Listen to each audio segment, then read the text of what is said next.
Yeah, I got new releases. I'm You good. guys just fucked up the whole intro again, I swear. What's up, people? Welcome to the Dual Shocker ShockCast episode 185. I'm your host, Tony Polanco, and tonight I'm here with George Jimenez.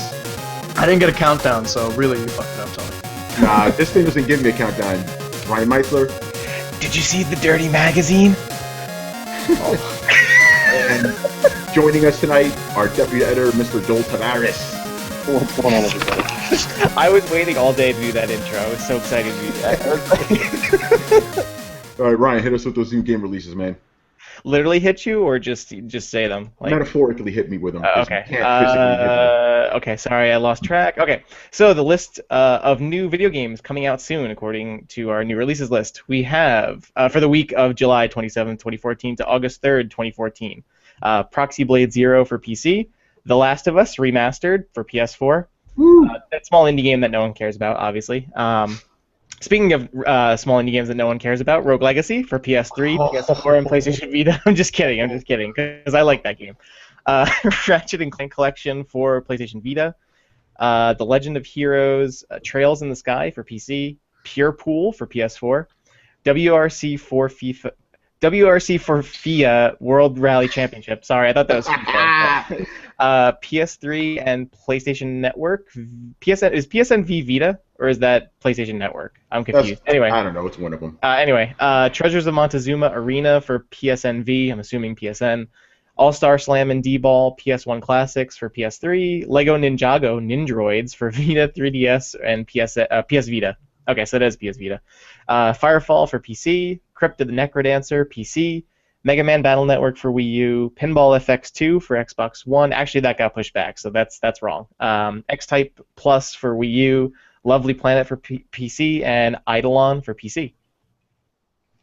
All right, what are Tony we just picking? Tony just had a look of disgust at those last two titles that I said. So Not even discussed, dude. Like after Last of Us, it's just like I don't know any of these games at all. That's all right, what I'm picking, man. So aside from Last of Us Remaster, which I know probably you guys are all going to pick, I'll go with Rogue Legacy because I reminded me I need to play that game. So Rogue Legacy. All right, George. Crypt of the Necrodancer, because it's a game you can play with your Dance Dance Revolution pad. Oh, actually, also honorable mention to Firefall because I can't believe that game's actually out now. Yeah, oh yeah, look at that. Yeah, it did come out. Holy shit. I was gonna say it's all of a sudden it's just like, oh yeah, Firefall's out. And I'm like, wait, that game's been in development for like 18 years. I don't even know what that is. I always remember that stupid booth they have every year at PAX with just I have dub the retail stuff. box in my house. I can prove it. It is released. It is a thing. Joel, what are you picking, man? Firefall, obviously. Yeah, right. Okay. The Last of Us. I mean, come on. Yeah, same here, man. That's like the obvious choice. I'm gonna give it the second go. I wasn't as much in love with it as everybody was with PS3, but whatever. I mean, it's something to play. It looks pretty. I'll play it. Yeah, I agree. I wasn't like, I was telling Tony, like, I played it, I'm like, oh, it looks fine, but I'm like, where are all the graphics? Because watching a cutscene, the game looks great, but when the game's in motion, I'm just kind of like, oh, this doesn't really look all that awesome. Like, I mean, it still looks good. I mean, it was the best-looking game. It's nice to play it in a system where it doesn't sound like the PlayStation console's going to explode, because that was what Last of Us was when I played it on PS3. You just heard it chugging and purring, and I could hear my PS3 just saying, don't hurt me anymore, just stop playing. But, yeah, I mean, it's not a bad... I mean, it's not a bad game. We'll get to that more in a bit. Let's get to some of the other stuff. So, somebody did a preview of something they really, really liked, Ryan. What was it? Wait, what's that? Yeah, we did it. Okay, we put up our last preview from Nintendo. You did. Oh, that one. I'm Your sorry. favorite I was like, game. wait, what are you talking about? Because that was so long ago now. But yes, I did. The preview of Super Smash Brothers came out for Wii U and 3DS, and that was our last of our Nintendo previews. I mean, obviously I liked it very, very much, though not much changed because it was actually the same build as the one that they had at E3. But it was still fun to get to play it again. So, especially since like I got to play as a couple more characters I didn't get to play last time around. So. Smiling that entire time, dude. While you were whipping all of our asses, you were like, hee. While you were whipping the shit out of all of us, you were just having a blast, man. It's how Greninja rolls. So. All right, so yeah, let's just get to it since we're going to talk about it. So we get a review of The Last of Us. Let's get more into it. Joel, how much did you get to play of it so far? Absolutely none of it. Not, because I noticed. So last night you sent me on a news case to record some gameplay that we were trying to put Oh, dude, can you say all that again? Like your fan is louder than you are. Oh, really? No.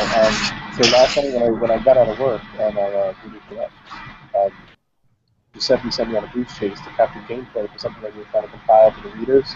Yeah.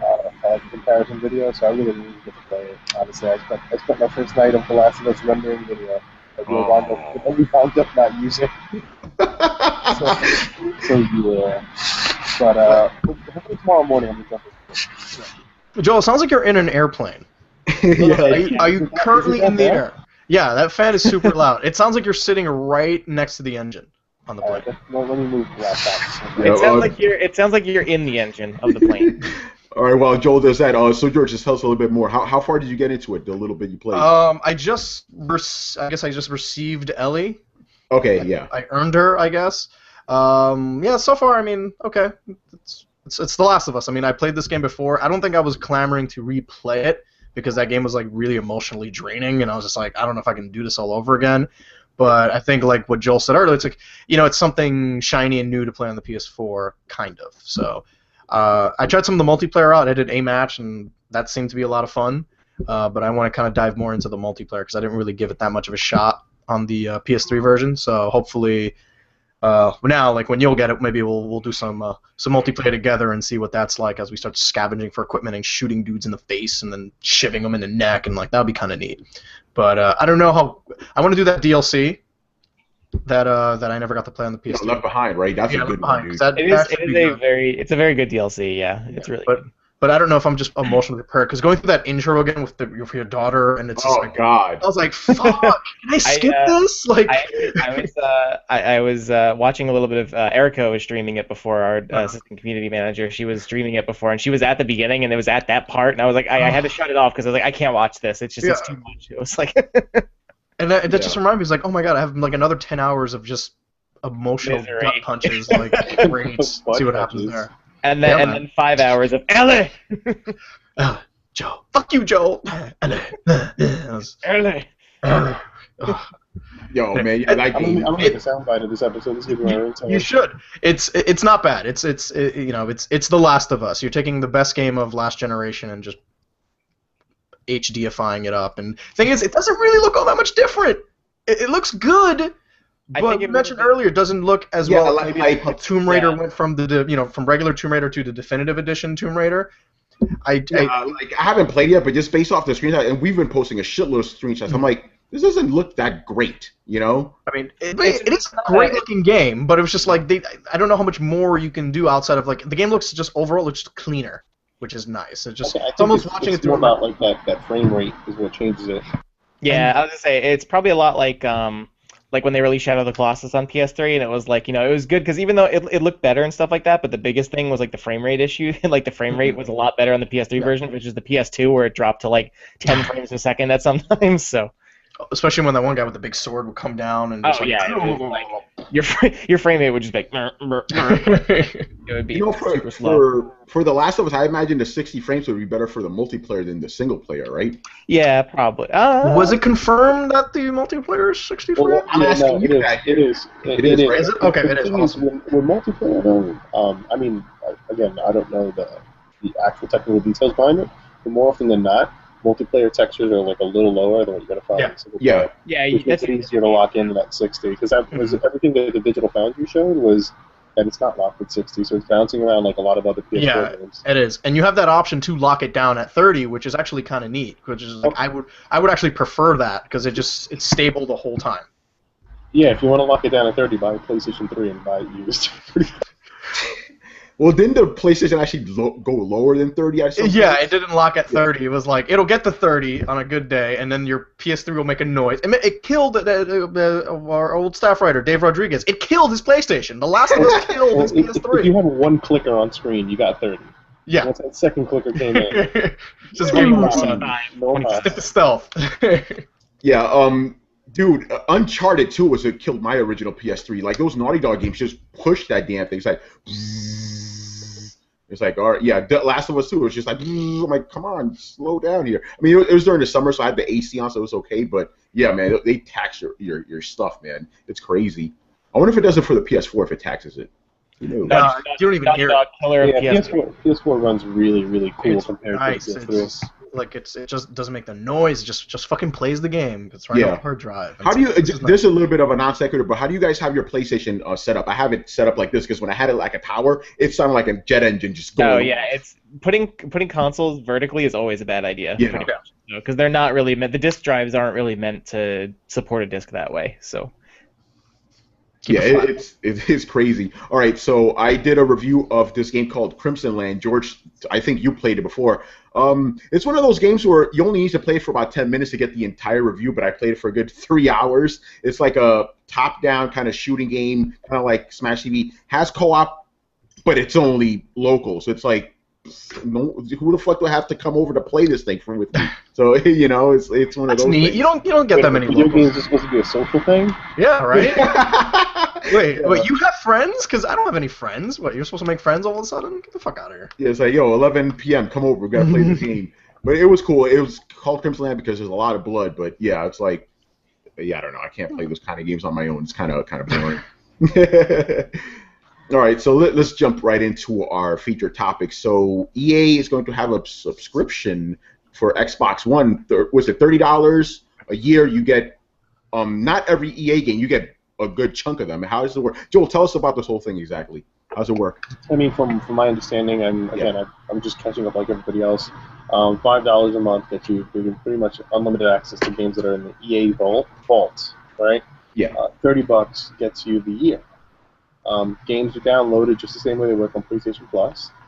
So you have to download the game, and your subscription must remain active. Once you don't renew, you pretty much lose access to the game that you downloaded. So I think that the formula they have down is pretty much PlayStation Plus, but with EA titles.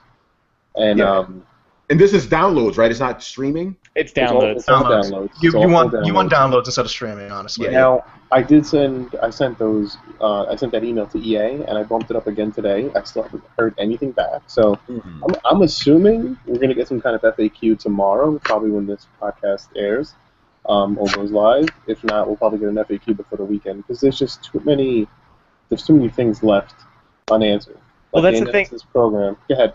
Oh, sorry. No, I was to say they also said something about they're gonna have they said like they're gonna have like a 2-hour press conference at Gamescom. So I'm sure if we don't get anything like soon, we'll probably next month at Gamescom we'll probably get, I'm sure, a lot more information about it. Yeah, probably. There's just a couple things that I'm just assuming. I'm assuming that you have to at least register your console online at a certain point, whether that's every 24 hours, every 48 hours. I just can't see a company like EA giving people like carte blanche to do what they want with the software.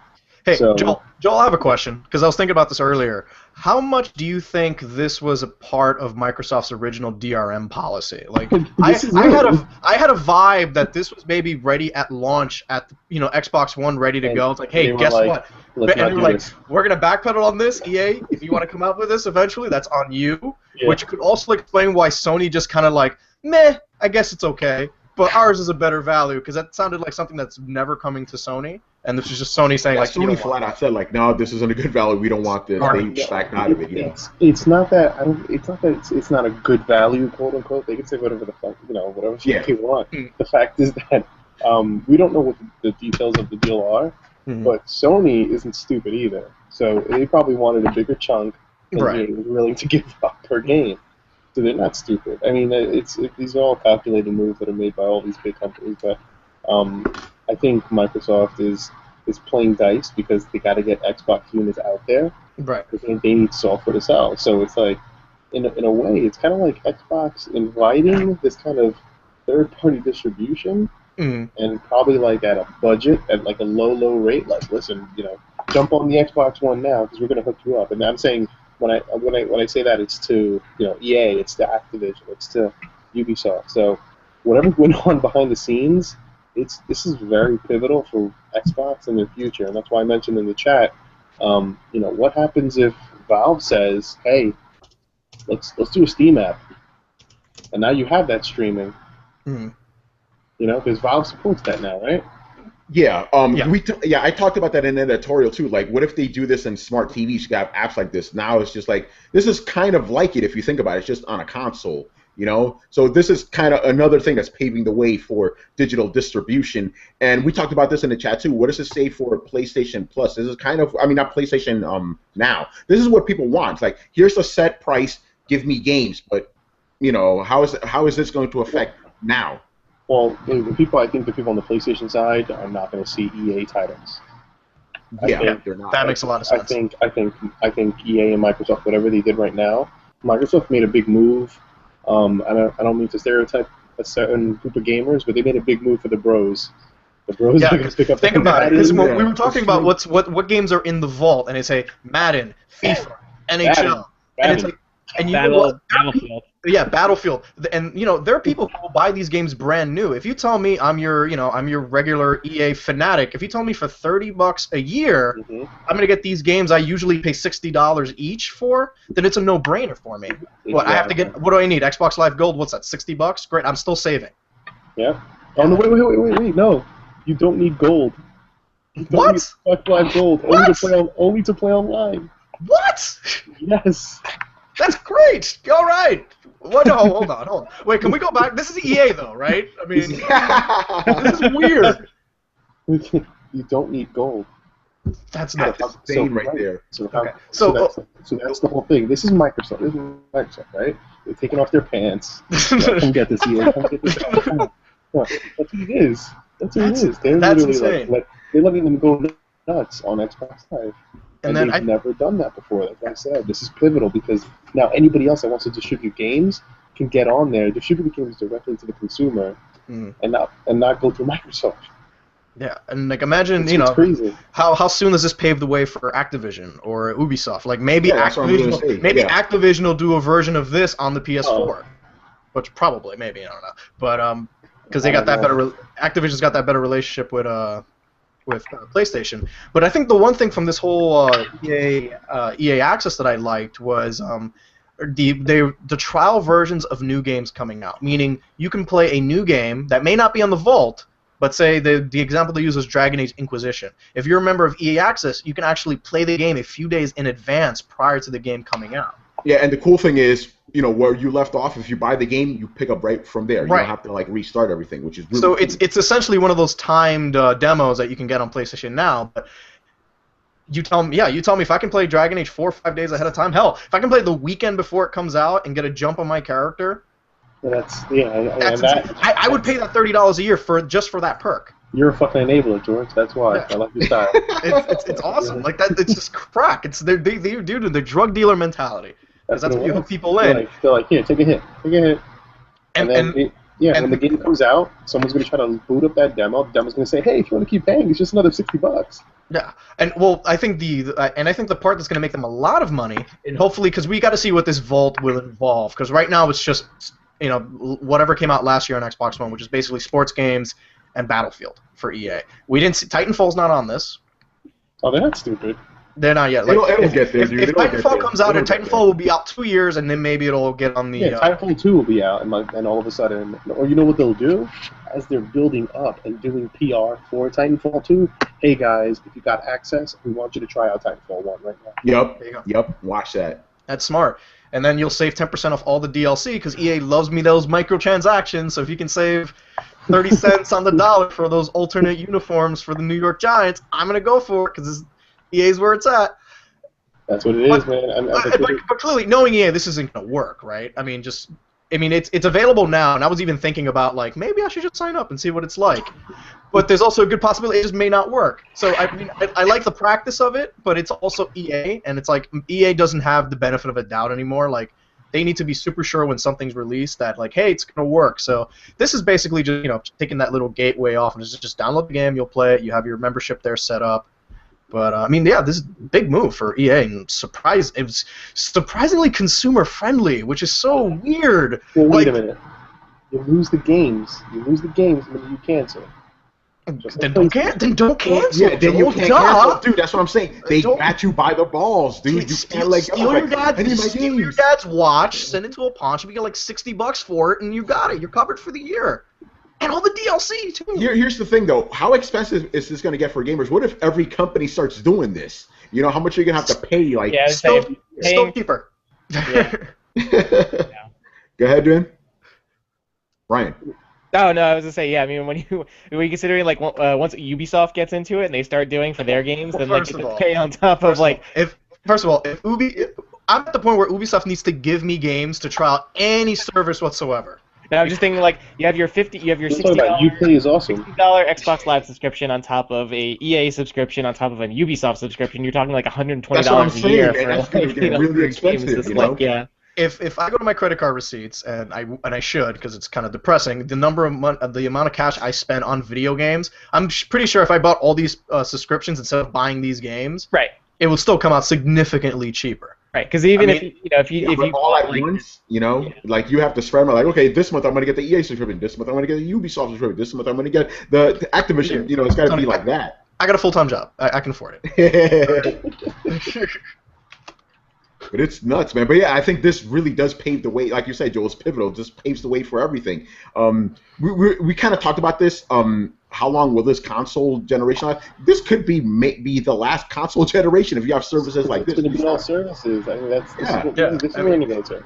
If the Xbox Cloud nonsense actually does what it's supposed to do, and it's like, oh, we're going to render stuff in server farm, so you know we're not going to put any pressure on your Xbox One. Your games are going to look just as good because you know a computer 4,000 miles away is going to do all the hard work for you. If they finally get that to work, because most of that is still like in the conceptual and like very slow, like hey, you can do a drive-atar, and that's kind of like the most we've seen out of like the cloud or dedicated servers. But we really haven't seen a game that does like, hey, we're going to take care of, you know, these servers back here are going to take care of all the particle effects in The Witcher. Like if it does something like that, then yeah, we can, yeah, it'll last. This console generation will be a very long one if Microsoft delivers on what they're saying. But yeah, these services, hey, whatever. I like that's a whole other thing right there. It's like, okay, if you sign up with this, we're going to give more shiny to your games. Hey, I like shiny games. I really, really like this move, not just for EA, for Microsoft for allowing it. I think it's a huge move for them. And I'm wondering if they're going to have a really big, maybe the biggest Gamescom, because they need it. I'm talking about Xbox, the brand, if they have the biggest show right now. That would be interesting, yeah. Going into the holiday, they're going to have the most exclusives. I'm sorry, guys. I'm sorry, DualShockers commenters. But your site is called DualShockers. It's DualShockers, man. This is the PlayStation site. Microsoft is going to have the most exclusives going into fourth quarter. I'm sorry to break it to you. So, they don't usually have a Gamescom like presence, do they? So, yeah, that's interesting. I didn't think about that. I'm just saying. I think that we're going to see big announcement. I think it was huge for EA, big for consumers, like George said. But I really want to see if this is like the start of something else that's going to get announced very soon. Yeah, provided EA gets it off the ground correctly, like you said. They've been falling off in that regard lately, so we'll have to see. But yeah, I think this is where things are going, and people are going to have to accept it. I've already accepted it because I was one of those guys like, fuck that, I want my hard case. Like, no, you know what, digital is just... It takes up room. What do you need that shit? Yeah. Exactly. It's a vanity thing. It's like, look at all my pretty games. You know, it's like no, those things. You don't play 90% of what's there, Tony. I don't. I just like to look at it. You don't even look at that death mask ever. You never look at that mask. The viewers do now, don't they? All right. So yeah, we'll see where this goes. It's going to be very interesting. Yeah, I just want to see if this goes off. Other companies, they're going to jump in. They're going to do it. It's just going to happen. Very interesting stuff. All right, let's get into some news here. Going back to The Last of Us. So this week they had The Last of Us One Night Live, which is really cool. It's about an hour long, and the actual actors from the game, they just reenacted specific scenes from it. I thought it was really cool. And when I was watching, I'm like, why don't you just get them to be in the movie? This is fantastic. You know? Yeah. But yeah, they hosted it on Monday night. I forget where it was. It was in LA, I believe. It was somewhere in California where they hosted the event. But then if you weren't able to go to the actual event, they were hosting it through Stream, PSN, and YouTube. I tried the PSN stream, but it gave me racing instead, so I think it was just something with the PS3 app. It was really weird. I turned it on, and then it was just these two guys talking about racing. I'm like, that's not The Last of Us. So I switched to YouTube, and it was working there. But yeah, the stream was really fun. It felt a little disorganized. Like it was kind of a it showed that it was kind of a last minute kind of thing because it was like there were a lot of flubs, and then there was obviously the hilarious Dirty Magazine thing with Neil Druckmann, which is just that was great, fantastic. So. It was pretty awesome, yeah. But the actual concept was really cool. And actually, when I was watching it, I was thinking like, you know what, like The Last of Us, even though it'd probably be difficult to pull off, it would make a really good play, and it would be cool to see that kind of thing, like an on-stage performance of it. But just to get to see the actors like doing it on stage live was really cool, and I like the idea. It was a cool little event that they did. Yeah, I didn't like the fact that I went to my PS4. I assumed, hey, it's going to be playing live on Twitch. No, it wasn't. I had to do this whole workaround. It wasn't working, so I finally just had to go on Twitch on my computer. And then I saw Greg Miller complaining about the same thing. It's like, why isn't it on my PS4? It was, yeah, because you had to watch it through the live event viewer app, and then that's how I tried it on my PS3. It was downloading the app, then going on there, and then the stream was not The Last of Us, so I don't know. So I just did it on YouTube, and it worked there. So is this the first time this has happened for a video game? Because I can't recall any other. Yeah, as far as I could think of, I don't think there's ever been anything else like this kind of thing. I feel like I feel like Grand Theft Auto 5 did something with the 3 protagonists, and it was live, and they had the music from the game, from like the game soundtrack played in the village. It might have been a concert or something like that. I don't know. Yeah. Like I don't think it's something like this though, where it's but the guys like Trevor, Michael, and those guys were there. Yeah. Yeah. Maybe. But it wasn't them acting out scenes from the game. Yeah. Yeah, because not a lot of video games get that kind of treatment, you know. No. Yeah. So, yeah, it's pretty cool. I like that. And then talking more about The Last of Us. So this was announced at Comic-Con. So Macy Williams, that's her name. She plays Arya Stark. It hasn't been confirmed, she may play Ellie. And that's like perfect casting because Ellie needs a filthy mouth, and Arya totally has it already, you know. Come on, we all know the perfect casting would be Ellen Page. Let's just say that. Yeah, in more ways than one, right? Yeah. But no, I think it's a good choice. Even though I'm still skeptical about the movie in general, but like I think it's a good choice, and because she's a well-known actress now because of Game of Thrones, so I think it's a good choice. At least so far. We'll see. They also said Bruce Campbell's going to be in the movie. I'm like, is he going to be Joel? I can't see him as Joel. Like, to me, he's a jokey kind of guy. I don't see that. He'll be the crazy guy or Bill. That's when Joel gets a chainsaw hand and just starts Yeah, he'll be. Yeah, so somebody else was like, dude, he'll be Bill. I'm like, okay, I guess. Ella, stay back, and just chainsaw the clickers. So. Yeah, and Sam Raimi's directing this thing, right? I believe so. Yeah, either that or producing it. But yeah, please God, no, not directing, please. Anything else? I'm pretty sure. Let me check. But yeah, it's Bruce Campbell. Yeah, Sam Raimi's producing it. Okay. That Joel, I'm guessing you don't like Sam Raimi very much. Not unless you like close-ups like this. Whoa!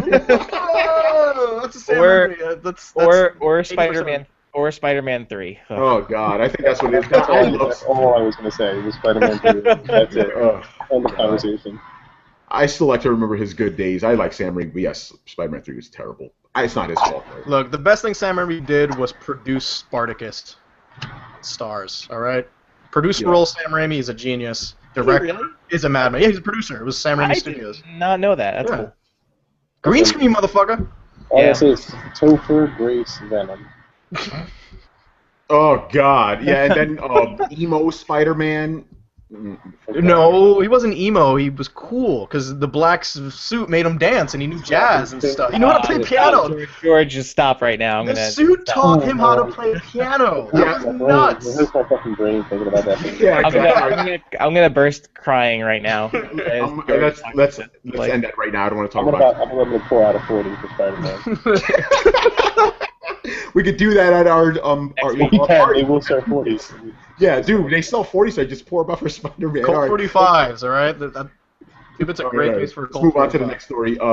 So yeah, this was interesting. So a couple weeks ago, they had GamerX, a video game convention for gay gamers, and they had to get funding from other people because they had troubles with that. And NIS, NIS America pulled out of their funding, like, oh yeah, we promised you $33,000. We're not going to be able to give that to you there was a little bit of a controversy over that. So like, okay, we will pay, and all these other people started paying, up and stuff, to help them out. They still have financial troubles over there, but yeah, what do you guys think about that whole situation? Like, okay, we're gonna give you the money, then they just like, okay, we're not gonna give you money, then had to go back on their word.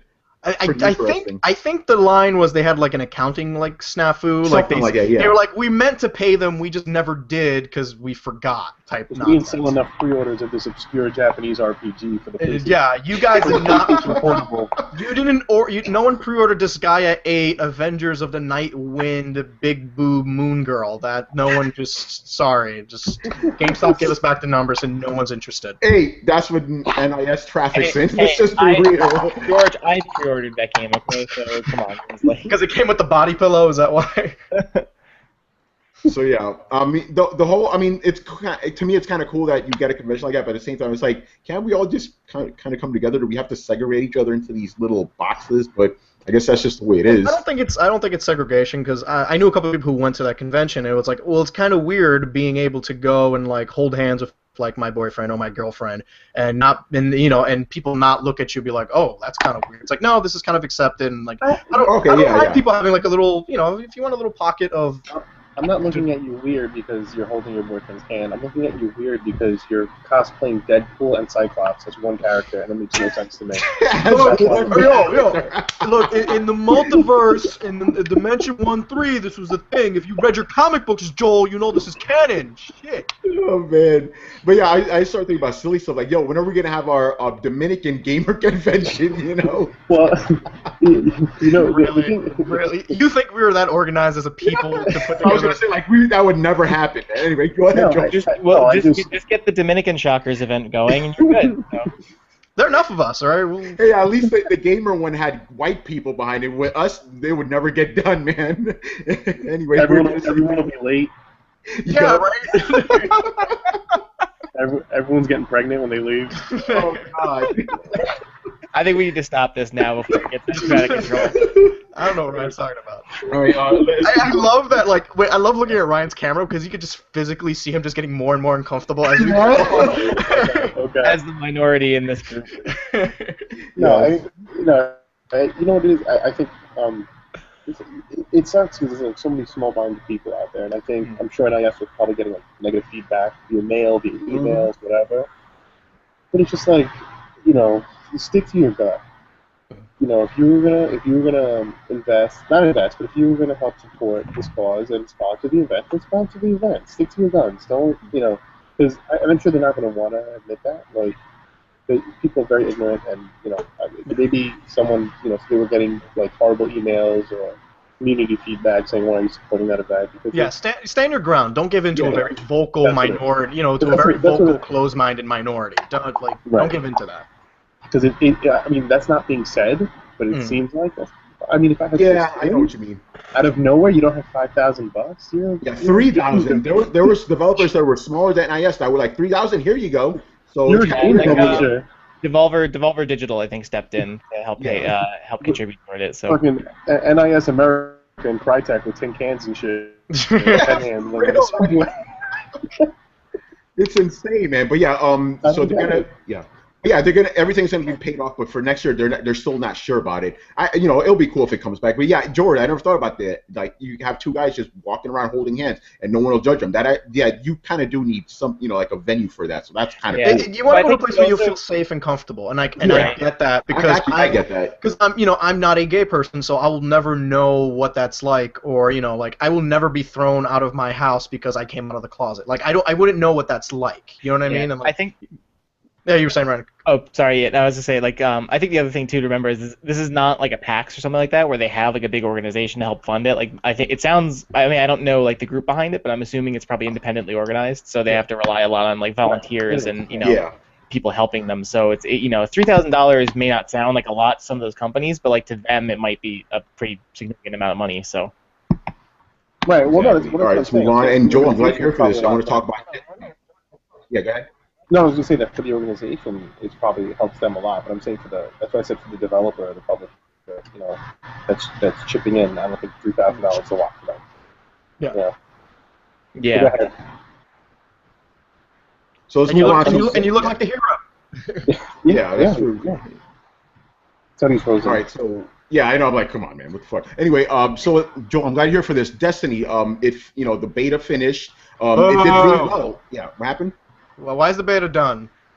It's I done, went to man. play. That's all you get, I went to baby. play this Monday. I went to play this Monday, and it was like, "Oh, thanks for playing." And I literally said, "This is fucking bullshit." Like, I never got that upset before, and like, I really wanted to play Destiny. I really just like, I want to level up my Warlock a little bit, and I couldn't. And my first instinct was to take my remote and throw it against the wall. That's how frustrated I was about it. So I'm looking forward to Destiny.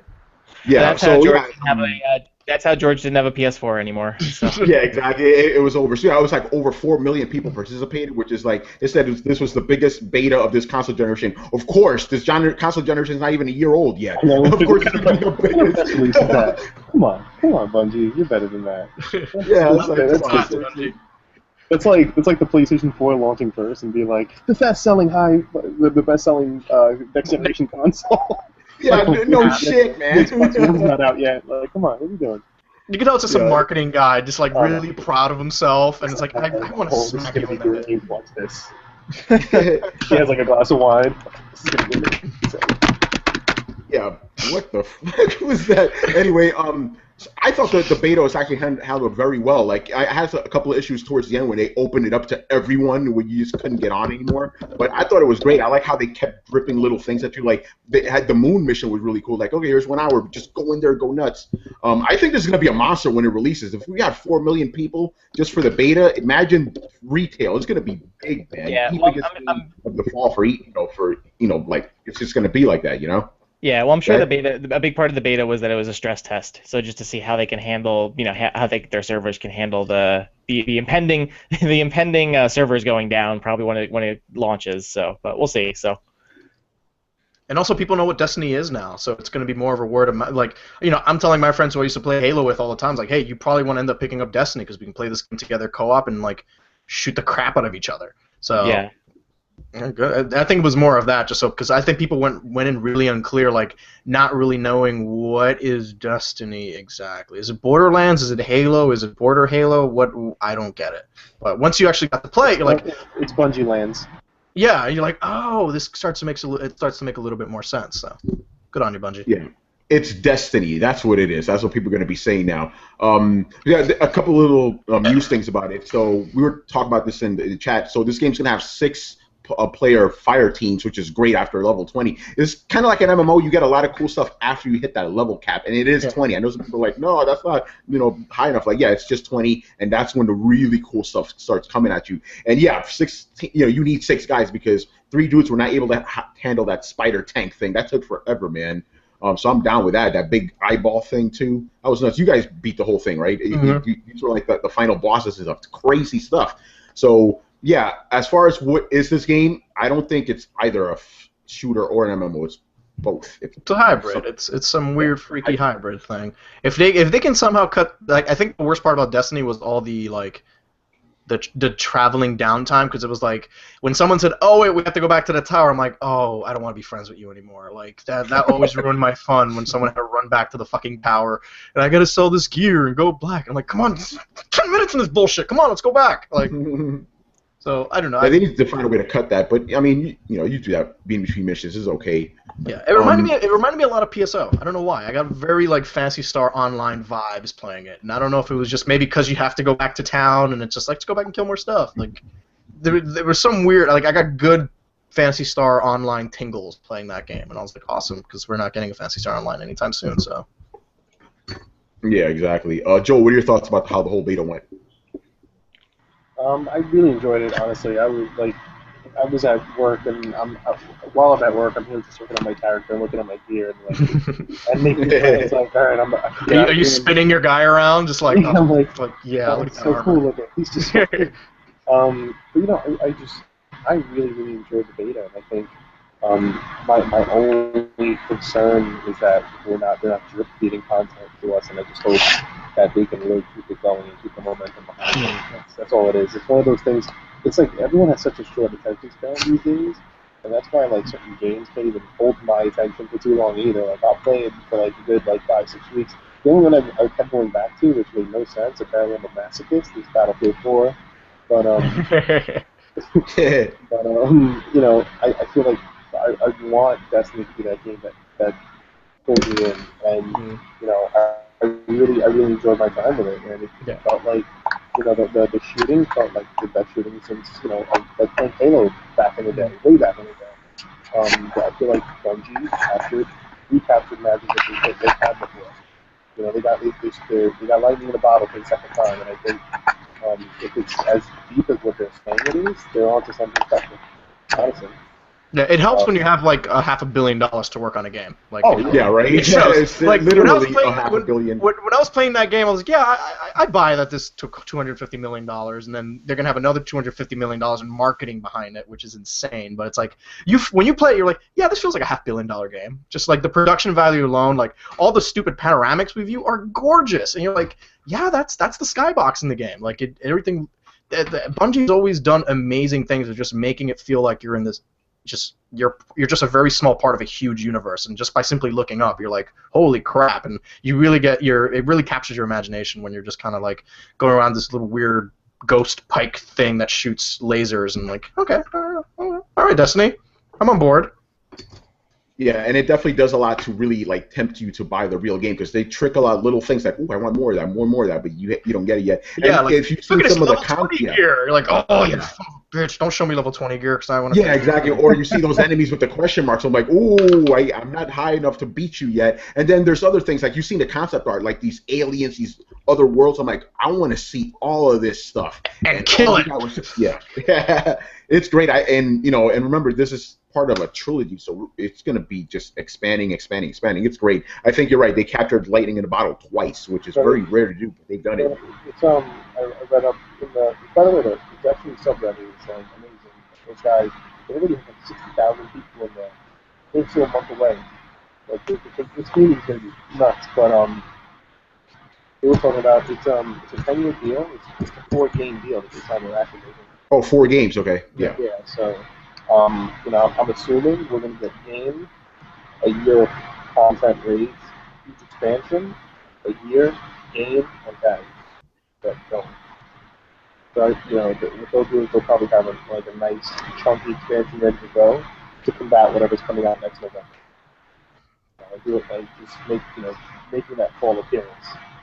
Do you think that'll hurt the game if you keep releasing it like that every single year? Honestly, it's all about, for me personally, if the game's good, doesn't matter. You're giving me, yeah.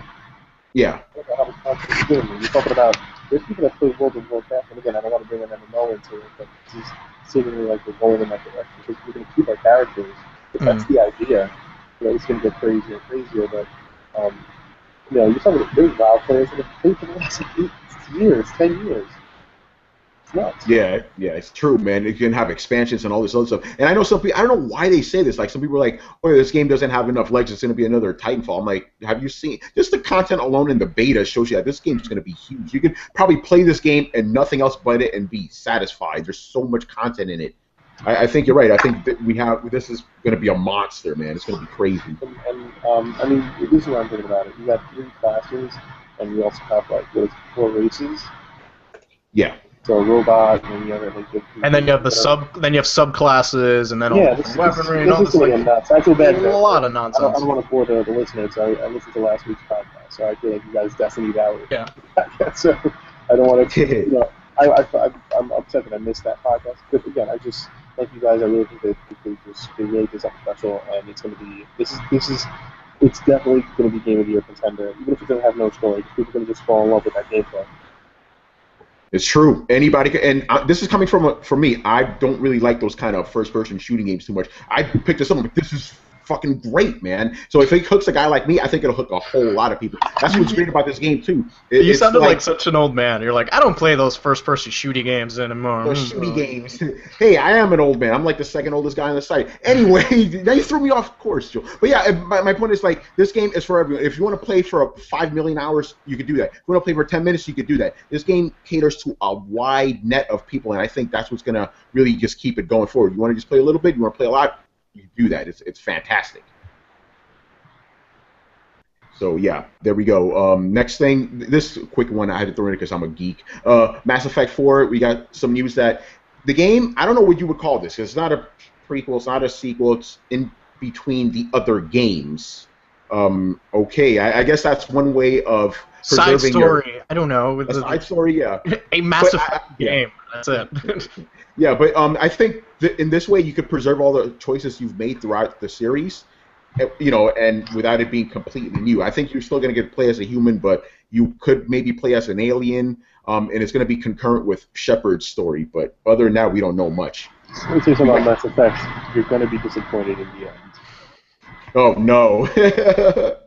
And then they'll redo it again. And then give me a Turian playable character, and I'll be happy. That'll be set. So there we go. They talked a lot about the Mako, which is I didn't like the Mako in the first game. Yes, I love the Mako. You're joking. You have to be the only person. I got really excited when I heard. I liked the Mako. I thought it was fun. So I was gonna say if they brought back that and the Frisbee grenades from the original Mass Effect, I'd be so happy. That would like make my new Mass Effect awesome. So just give me more Mass Effect. I don't care. Just whatever. Yeah, I don't care what you do. Make it in the future where we're all space wizards. I don't give a fuck as long as. I like it. I like dumb sci-fi like that. Give me just dumb sci-fi. That's good. Go for it. Yeah, but this game's still years away. They specifically said years away, so don't hold your breath. And I mean, even that concept, like, oh yeah, all this stuff may be subject to change. You know what? You know what? Take as many years as possible because it'll come out at a time where people will get re-excited again for Mass Effect when it takes that long because we're so used to seeing a game come out every year, every other year. Like, hey, if they take 3 or 4 years to make a new Mass Effect, that is totally fine because by the time it comes out. Yeah. By the time it comes out, you may only remember the good things about Mass Effect and not like the crappy ending or anything like that. You'll remember like the small little bits of like Shepard's story where it's like, I remember when Thane was dying. I want to go through that again. Like that part was awesome. Like, so yeah, just it's whatever. Like that old saying, like I can't miss you if you don't leave. Like yeah, let's do that with Mass. Just go Mass Effect and come back when you're ready. But just I don't need to see you next year. Like there's no rush or anything. The consoles are selling just fine. No, there's no gun to EA's head. Let's just fine, work on Mass Effect. Give me a new IP in between. That'll work. You'll get to play Mass Effect 4 with EA's access thing. in a couple of years. Hey, if I can get it a couple of days early, fine. Fuck it. It's worth the $30 a year. Like God, come on, something so cheap. Ryan, you gonna say something, man?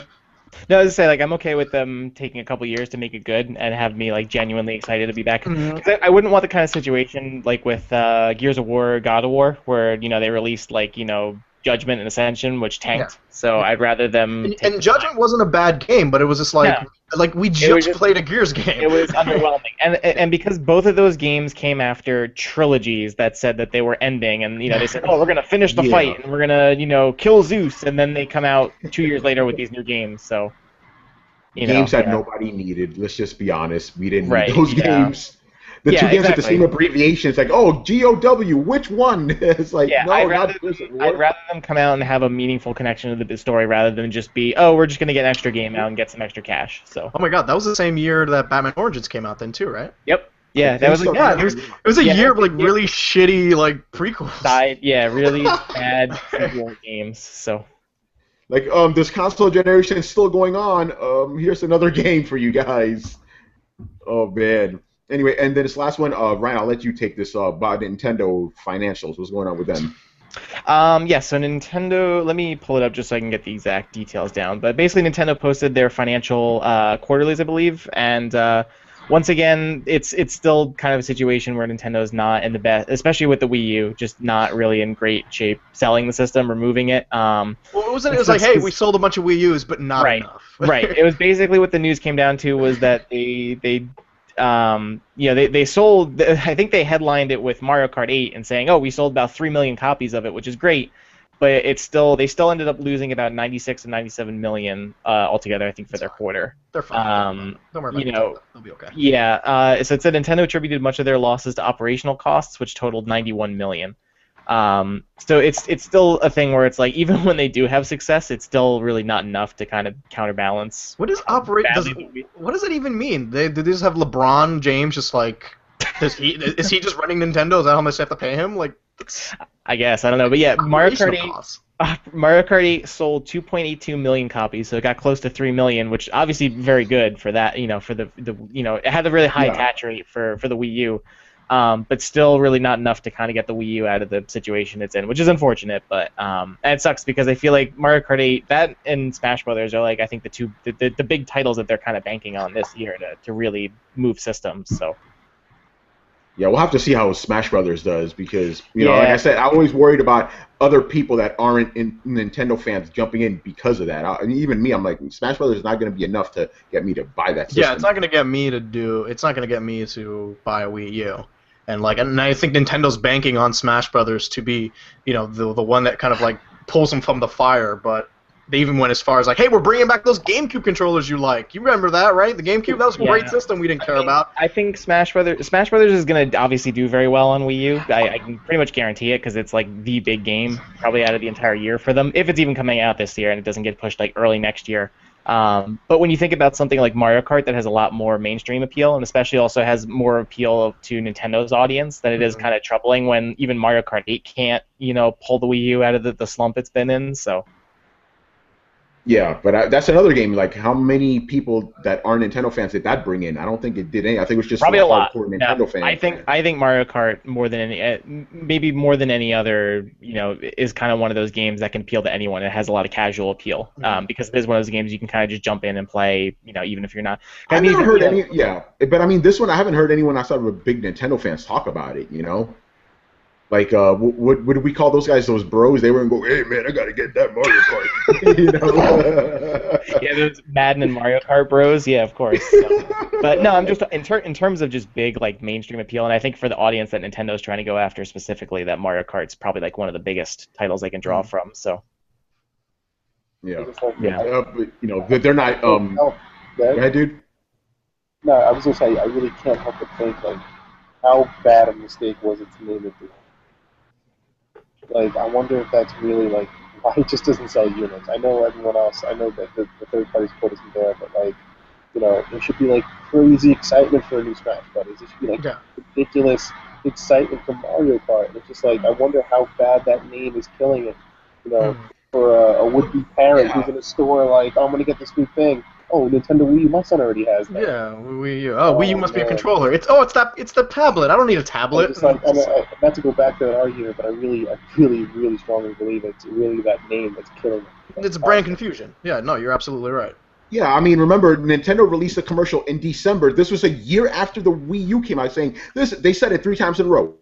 This is a brand new system. It's like, why did you say it's a new system? It's been out for a year already, Guys, remember when they released the Wii? What was it the stupid attachment? The Wii Motion Plus. There you go. Yeah. I was working at a GameStop when this thing announced. You know how many times I had to explain to someone what the stupid thing was? He goes, "Oh no, it makes the motion controls better." He goes, "Why? Doesn't it have motion?" No, it does. It exists, but this makes it. You can move your wrist. Oh wait, so this game doesn't let me move my wrist? I'm like, no. You can move your wrist.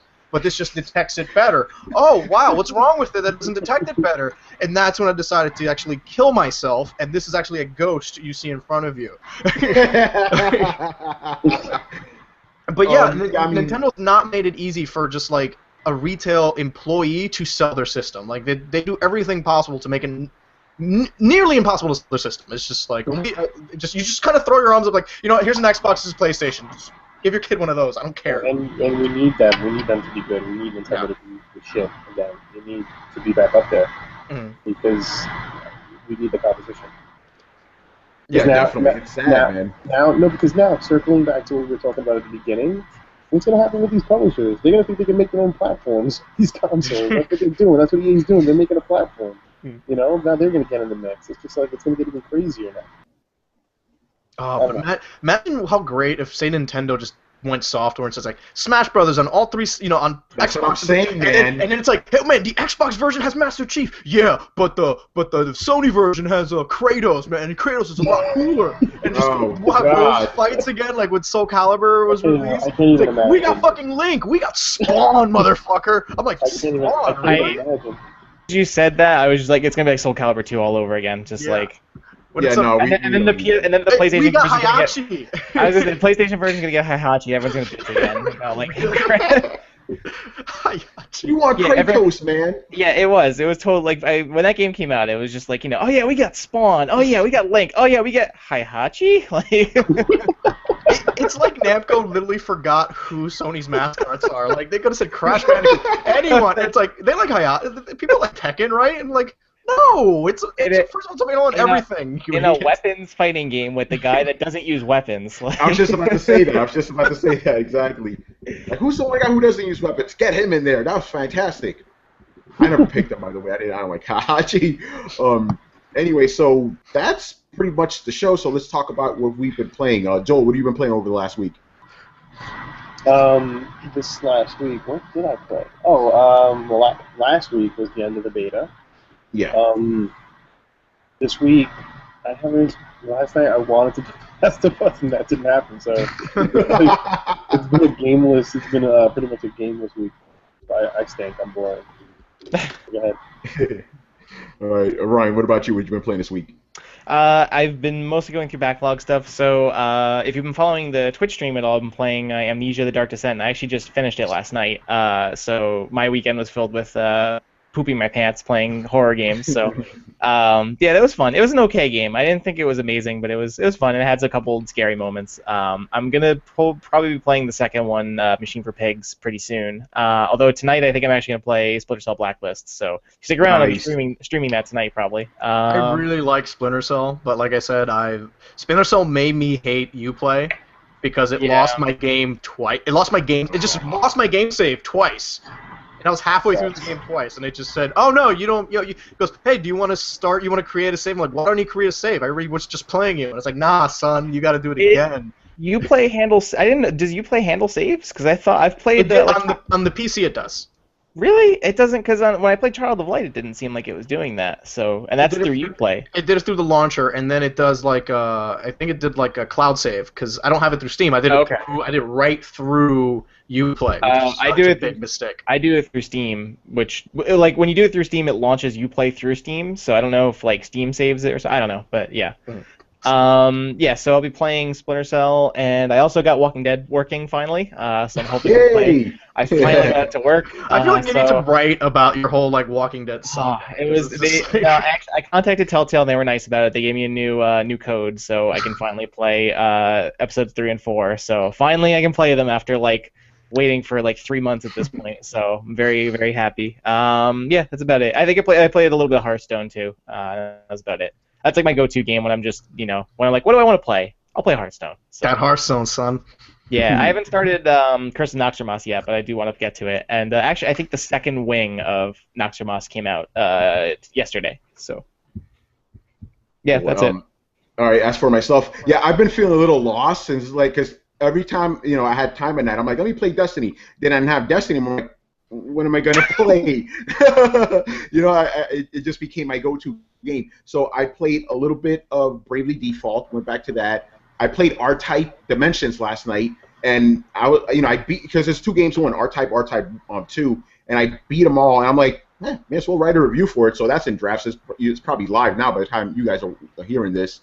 And I try to go back to Peace Walker, but it's just these crazy tank missions. I'm like, I can't do this alone, so I got to find a friend to play with, and that's pretty much, George. You know how it is, man. Those missions get nuts, man. Those are the missions where it's like, oh, you need 4 people. I'm like, well, I don't know 4 people. All right, I got this on fucking Xbox. This game came out 10 years ago, right? There's not gonna be 4 people playing this game.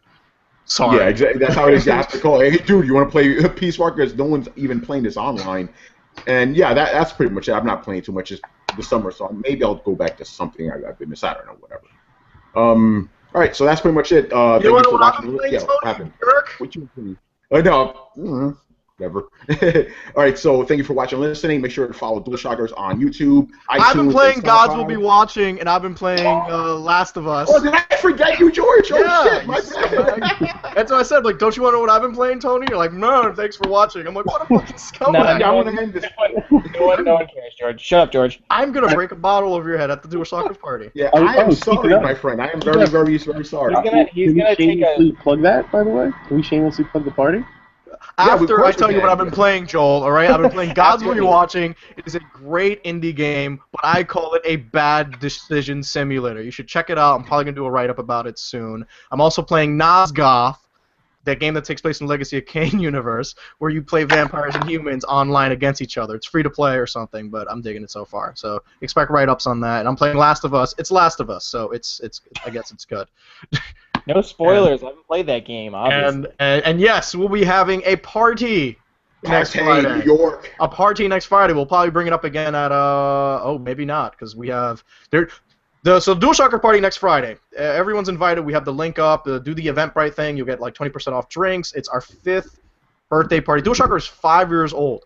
DualShocker is big enough to walk on its own 2 feet. Yeah, there we go. Hold up its own head. Look, yeah, Joel's there since the beginning. How's it feel being 5 years old, Joel? It's amazing. I can like go to kindergarten now. You can walk. You can wipe my own butt. Yeah, you can play with toys. Right? You can play with toys without like choking on them. It's just it's really really cool. And then if you guys want to still continue drinking, the New York Video Games Critics Circle is doing a party on Wednesday at Barcade. So if you want to get super drunk on Wednesday, go to that and talk to all of us there. And then that Friday, come back and see us again and get super even more drunk, drinking 40s. They got Colt 45s at 2-Bits Retro Arcade. Just saying, it's awesome. They got that Terminator game. They got the Avengers game that's 4 players. And I'll beat Super Street Fighter 2 all night. Oh, man. That Super Street Fighter cabinet, by the way, is super glitch, because if you do a hurricane kick, it literally just throws you across the screen, which is super awesome. It's a turbo one. It has like the turbo tweaks. Yes. Yeah, dude, it's hyper fighting. If you guys remember that from the old days, so, yeah, that's what it is. It's hyper fighting. Like, why is Chun-Li throwing out Hadoukens? What's going on here? You know? But it's nuts, but see your favorite DualShocker staff, writers, friends, and family come down and drink and be happy, make bad decisions, and just be early. So apparently this place is tiny. It's super small. Yes, it does pack in on a Friday. We definitely oversold the party. So just be there early. Totally fine. I'm sure they'll totally be okay with outside. I'm sorry. I'll come out and entertain you. But, just come early. Some of the DualShockers smoke, so they'll go outside and you can interact with us at 5-minute intervals. We'll have to go back in. Because come on, if you're inside, you're more important than the people outside. So I'll come out for high fives, sir. I'll come out for high fives. Just get there early. Yeah, no, and you'll see Joel every 5 minutes because this dude chain smokes like a madman. Only when I'm getting blackout wasted. So, but yeah, thank you for everybody. It's we actually made 5 years on the 21st. I forgot to send out the email, so we're a little over 5 years. How's it feel? I remember seeing you guys out there when you guys are like in your infancy. It's like, yeah, we're these cool DualShocker guys. I'm like, these fucking assholes. They're not gonna mess with me. And then look at me, and now I'm working for them. Who knew? Who knew? George is now one of them. Wow. Yeah, you know, I gotta say this since we're talking about the 5th year anniversary party. Like, I was thinking, like, wait, I've only been on this site for like, a couple months. I'm not, it's like it's kind of weird. Then I thought, wait a minute, I've been a fan of this site since the beginning, so I've been here the whole entire time. So there you go. I've been here since, You know what, Tony? Just like, Tony, you can come to the party. Thank you for inviting me to the party. Yeah, we hope to see you all there. Please come. It'll be super fun. Whether you're inside or outside, I'll just have to you. Tony's stuck on my screen. So I don't know if he's working on his screen. But it's okay, just putting that out there. All right. Once again, I was Tony Polanco, and today I was joined by our deputy editor, Joel Tavares. Bye. George Jimenez, staff writer. Love you. To another 5 years at DualShockers. Yes. Yay. Ryan Meisler. Just make sure at the party, bring the dirty magazines. Just bring Yes, very important. Yes. All right, guys. See y'all next time. Peace out.